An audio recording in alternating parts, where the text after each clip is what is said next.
Hi, hello, isang mapagpalang umaga, tanghali, hapon na gabi sa inyong lahat mga kamaestro. Time check ay 7:30 AM, no? Dito sa bansang Saudi Arabia. Dito sa bansang Saudi Arabia. So, ngayong umaga ay ang pag-uusapan natin ay tungkol dito sa nasa taas ko. Nobody's perfect, but don't be too much judgmental. Nobody's perfect, but don't be too much judgmental. Dito sa mundo natin ginagalawan, hindi natin may iwasan, no?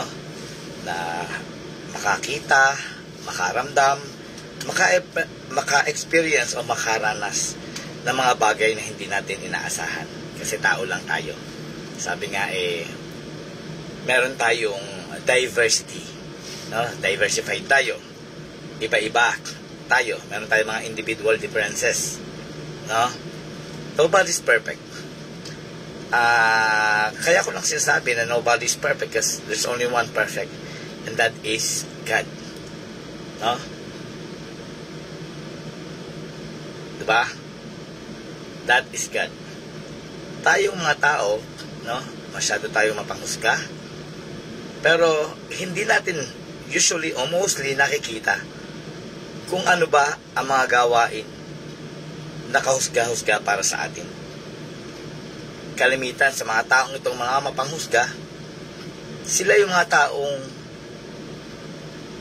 akala mo'y banal-banalan, akala mo'y santu-santuhan, akala mo'y ang tingin sa sarili ay perfect na perfect, pero sila naman ang mayroong mga kabuktutan sa kanilang mga pag-ugali.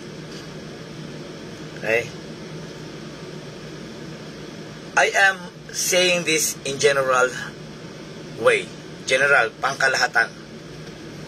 Hindi lahat ng tao, maging ang mga high priest, anuman ang denominations, meron ka, ay masasabi nating perfect o mayroong maayos na paraan ng pamumuhay.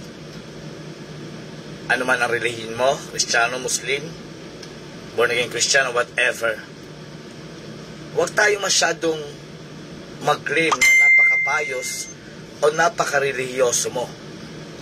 Hindi maganda yon. Ang pagiging relihiyoso ng tao ay hindi pinangangalandakan. It should be seen. It should be manifested in you. Kailangan nakikita ng tao ang pagiging banal mo. Kailangan nakikita ng kapwa mo ang pagbabago mo. Quote unquote, wala akong pinapatamaan, this is general. Sa mga simbahang napuntahan ko, there were lots of churches na napuntahan ko. Okay? Hindi lamang sa mga Christian, sa Katolikos, sa Iglesia ni Cristo, Jehovah, Mormons, and a lot more. I have searched, natawag na soul search, o search in, no? Ano-noorin mo, makikinig ka, pero lahat may mga imperfections. Okay? Wala akong pinapatamaan. Maging sa church na pinupuntahan ko, hindi man ako ganoong kagaling pagdating sa Biblia, kasi hindi ako ganoong ka-verse, pero meron na akong mga verses ng Biblia na nagre-rema sa akin.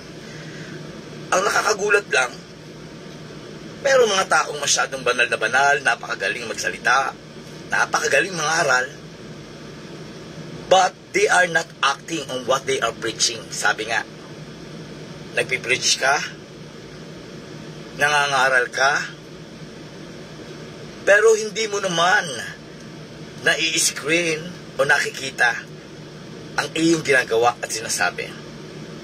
This is one of the reasons kapag ako ay tumigil at hindi na sumamba sa isang simbahan na pinupuntahan ko, ibig sabihin ay meron akong nakikitang hindi maganda at doon ako ay natatakot, baka ako ay ma-impluwensyahan. Okay?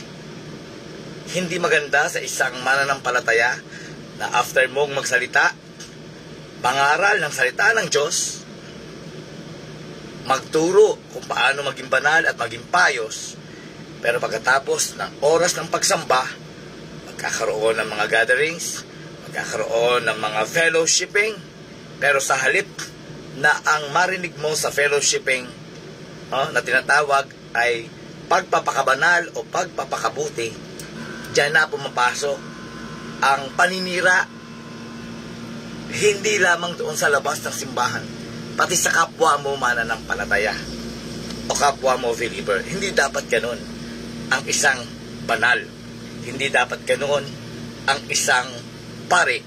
Hindi dapat ganun ang isang diakono. Hindi dapat ganun ang isang pastor o high priest ng isang denomination, ng isang relihiyon. Hindi dapat ganun tayo. Hindi natin kailangang ipangalandakan that we are too pious, we are too biblical, we are well versed in our Bible.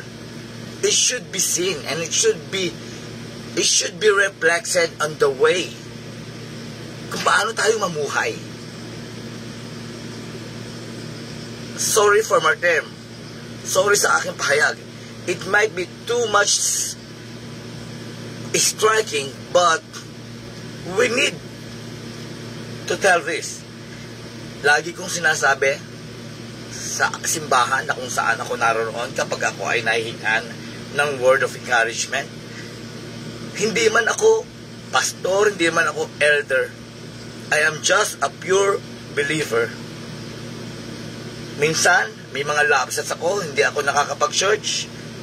Pero may dahilan. Dahil ayaw kong mahawa o ayaw kong maimpluwensyahan ang aking prinsipyo, ang aking paniniwala at ang aking pananampalataya. Dapat huwag tayong masyadong judgmental. Nobody's perfect. Sa mga sanlibutan o hindi pa nakakakilala kay Kristo, this is very rampant. Especially doon sa mga nakakaangat-angat sa buhay. Especially doon sa masasabi natin may mataas na kapangyarihan sa lipunan. Maging sa kumpanya o lugar na iyong pinagtatrabahuhan. Tandaan natin, walang ibang perfect kundi ang Diyos. All of us, we people are prone to committing mistakes. Ganun lang po. Paalam.